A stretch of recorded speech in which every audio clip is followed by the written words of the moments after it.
Respiratory system की आम खराबियाँ, common disease और रेस्पिरेटरी सिस्टम।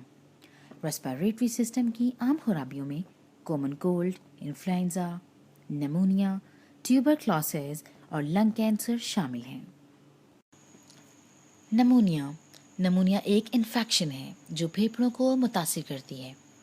फेफड़ों में छोटी छोटी थैलियाँ एल्वियोलाई होती हैं जो हवा से भरी होती हैं।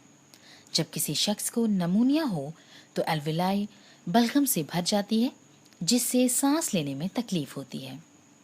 दुनिया भर में नमूनिया बच्चों की अमवात का सबसे अहम सबब है। खांसी, बुखार, नाक की बंदिश, सीटी की आवाज़ के साथ तेज़ तेज़ सांस आना, सीने में दर्द और भूख का ख़त्म होना वगैरह नमूनिया की आम इलामात हैं। नमूनिया के इलाज के लिए जितनी जल्दी मुमकिन हो इसे डॉक्टर से रजू करें। आपका डॉक्टर आपके लिए एंटीबायोटिक दवाई तजवीज़ कर सकता है। नमूनिया के तदराक के लिए वैक्सीन भी इस्तेमाल की जाती है।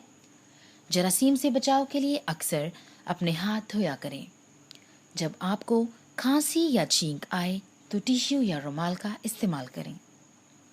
अपने फेफड़ों को सेहतमंद रखें। Keep your lungs healthy. फलों और सब्जियों में विटामिन्स होते हैं। विटामिन्स हमारे फेफड़ों को सेहतमंद रखते हैं। दौड़ने, पैदल चलने, तैरने, उछलने कूदने, साइकिल चलाने वगैरह जैसी वर्जिशें हमारे फेफड़ों के लिए मुफीद हैं।